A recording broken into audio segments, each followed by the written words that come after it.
News 18 India।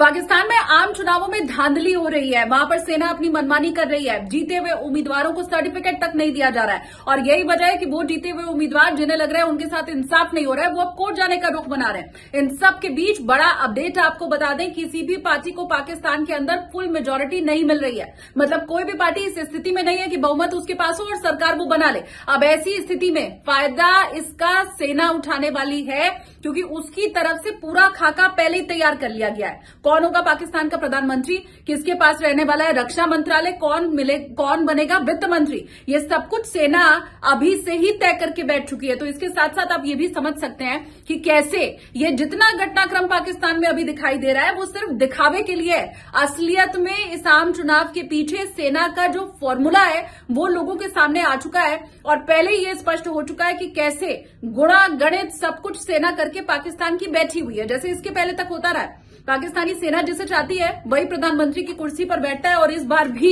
चुनावी नतीजे आने के साथ साथ लगभग तस्वीर वैसी ही दिखाई दे रही है।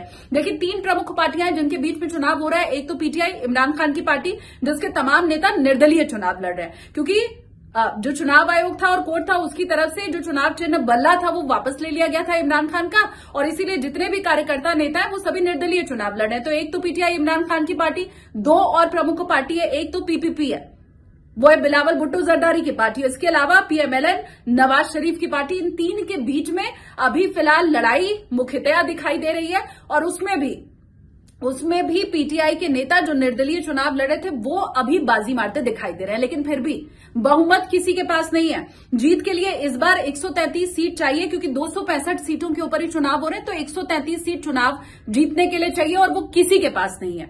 तो जब किसी के पास बहुमत नहीं है तो ऐसे में खेला या सेना की तरफ से किया जा रहा है।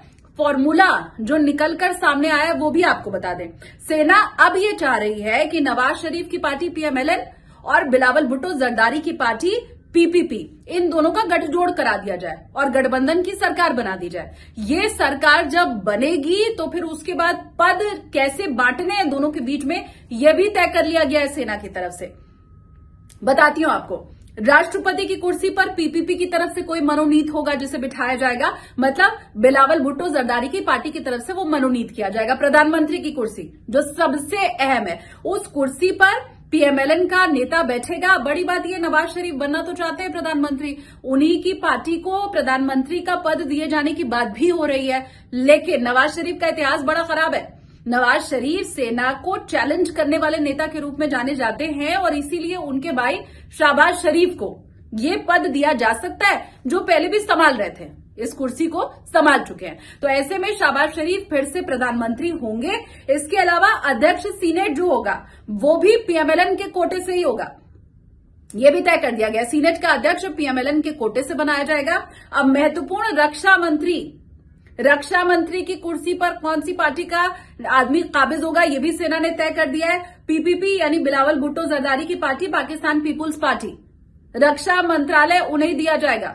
अब वित्त मंत्रालय की बात आपको बताती हूं। पीएमएलएन उसे मिलने वाला है वित्त मंत्रालय। तो कौन कौन सी कुर्सी पर कौन कौन काबिज रहने वाला है ये सब कुछ पहले से ही तय तमाम कर लिया गया है। अब तो ये बस दिखावे के लिए किया जा रहा है कि हाँ भाई नतीजे आ रहे हैं, जो जीतेगा, जिसकी पार्टी सरकार बनाएगी, उसी जिसके पास बहुमत होगा बस वही बैठेगा कुर्सी पर। ये सब कुछ दिखावे के लिए है। अभी जो नतीजे सामने आ रहे हैं वो तो इसी तरह के हैं कि बहुमत किसी के पास नहीं है और पीएमएलएन और पीपीपी दोनों का गठजोड़ करके सेना बनवाने वाली है सरकार। और प्रमुख पदों पर किस पार्टी का नेता बैठेगा ये भी पहले से तय बना। आप सोचिए, कोई देश क्या ऐसा होता है, कहीं लोकतंत्र में आपने क्या ऐसा देखा है कि चुनाव के पहले ये तय कर लिया जाए कि रक्षा मंत्रालय किस पार्टी को देना है, वित्त मंत्री किस पार्टी से बनेगा। ये पाकिस्तान में ही होता है और एक बार फिर से पाकिस्तान के अंदर वो दिखाई भी दे रहा है। ये पूरा फॉर्मूला अब लीक हो चुका है पाकिस्तान की सेना का, जिसमें स्पष्ट तौर पर अब हर कोई समझ चुका है कि कैसे भविष्य पाकिस्तान का